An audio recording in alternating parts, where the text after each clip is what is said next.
Hey guys, it's Rob the Rogue Jedi here. Hope you guys are having an awesome day so far. So today we're going to be talking about the birth of the Sith, which is the dawn of the Sith as I call it as well. So it's going to be a pretty interesting one, so let's dive into it.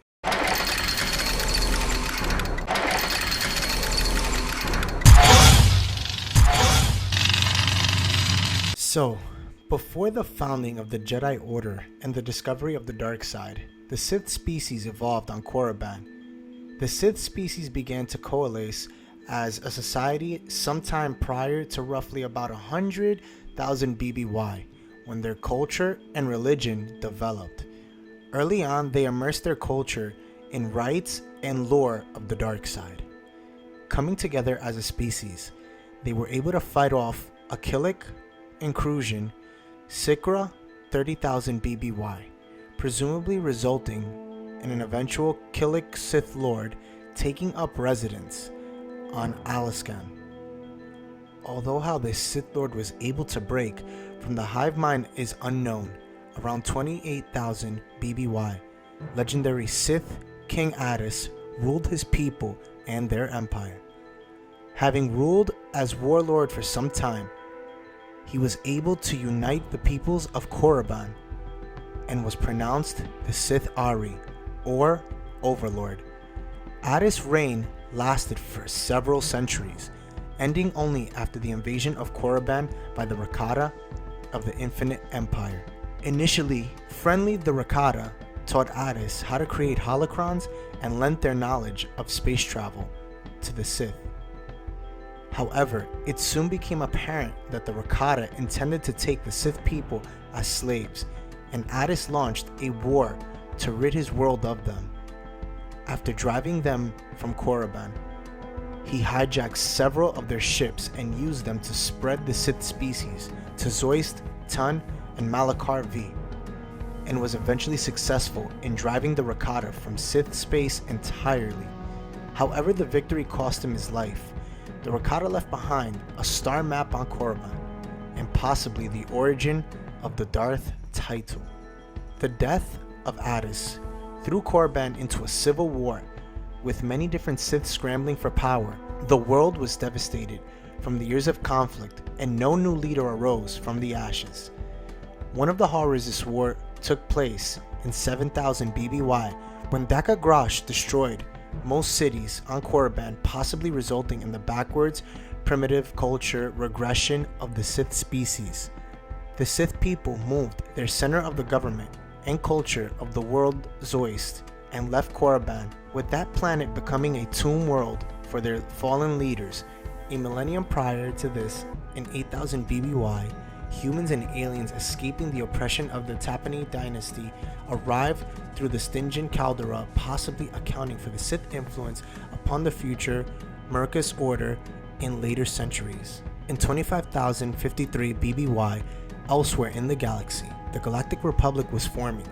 On the planet Tython, scholars, scientists, warriors, and religious figures met to discuss an anomalous energy field present in the galaxy that would become known as the Force.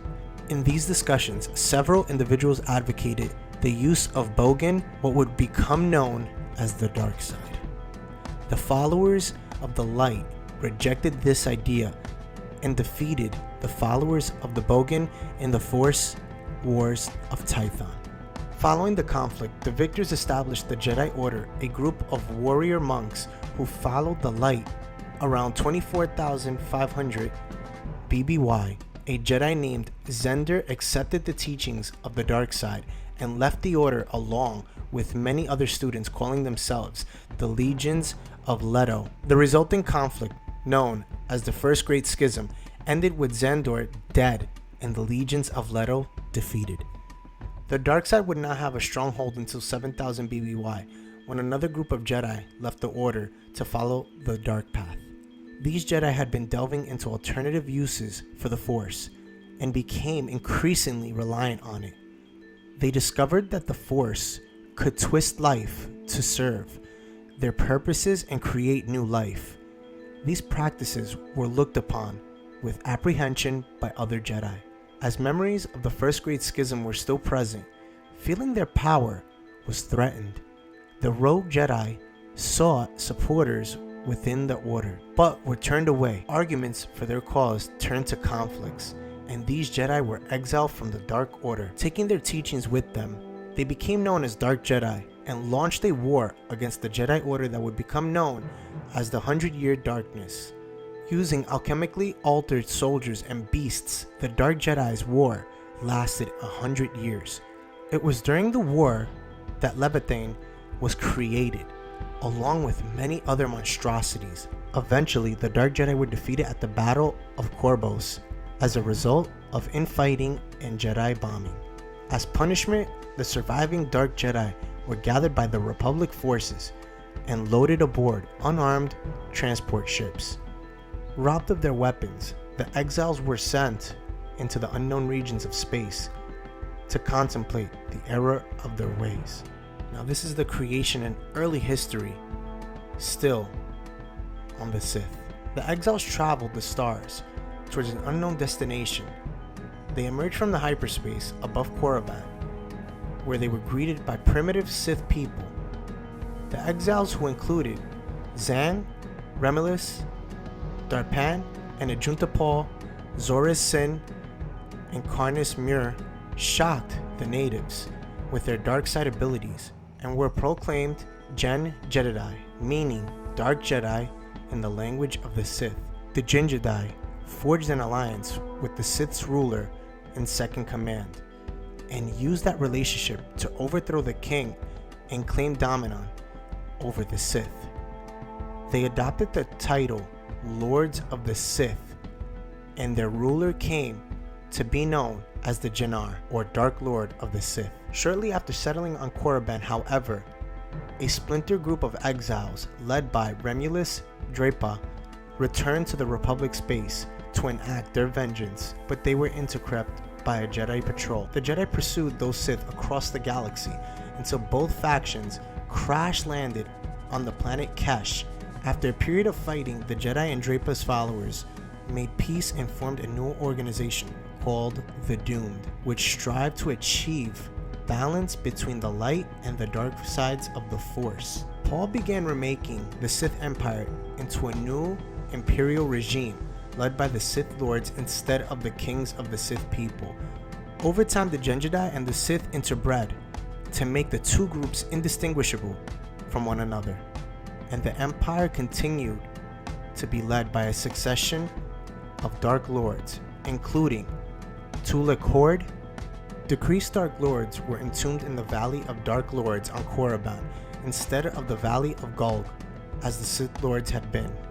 Their tombs were filled with treasures they had accumulated during their life, as well as strong dark side energies. Often the tomb would also house the spirit of the Dark Lord himself, who remained attached to his body and possessions through the Force. During the reign, the Sith Lords fought for power, challenging one another with new and innovative weapons created through the dark side. One such weapon was Mur Talisman, which was created by the Sith Lord and former Dark Jedi Carnus Mur. Mur was an expert in Sith alchemy and may have helped to create the Leviathan during the 100-Year Darkness. His talisman had the power to transform humans into alchemically engineered monsters called Raguls, whom Mur would be able to command. When he discovered that aliens and Force sensitives were unaffected, Mur created Ragul's Plague, which would spread his monsters to those immune to the talisman's power. Eventually, a rival Sith, Lord Remulus Drapa, created an amulet which would contain Mur, his talisman, and the plague. Mur was killed before he could be captured, and his talisman was lost, only to end up on Taris several millennia later by unknown means. Eventually, a legendary Sith half-breed named Marka Ragnos defeated Sith Council member Simus in combat and rose to power, claiming the title of the Dark Lord of the Sith. His little documented but long reign was known to have been during the Golden Age of the Sith Empire. During this time, the Empire experienced a relative stability and encompassed at least 120 planets, including Arkany, Malachor V, Thule, and Vunj. By this time, the Galactic Republic and Jedi Order had forgotten about their fallen brethren, just as the Sith had forgotten about them. So there you have it, guys. This was the rise and the birth of the Sith Empire. And it does go on, but I already touched on Naga Sadat and Ludo Kresh, which touches a little bit on the Hyperspace War and the fall of the Sith Empire, which then it's the rise of Freedom Nat, who I might touch on and possibly do some polls on Instagram and maybe you guys could vote on it. So guys, let me know what you thought about this. I thought this was a pretty fun one. Been dying to get this one out to you, as you guys did vote for it in the polls, which was really, really exciting. And also, I want to give a special shout out to a good friend of mine, Life of Steven Gaming. Awesome supporter of my channel. Love talking to you, dude. Thank you so much. Just had to give you a quick shout out, as I did promise you one. So thank you again, man, for the support. Really do appreciate it. Thank you guys. Thank you all for the support as well on my channel. And remember, hit that like and subscribe button and hit the notification bell, guys. And remember, when you subscribe, you're joining the rogue side. May the force be with you guys. Stay safe.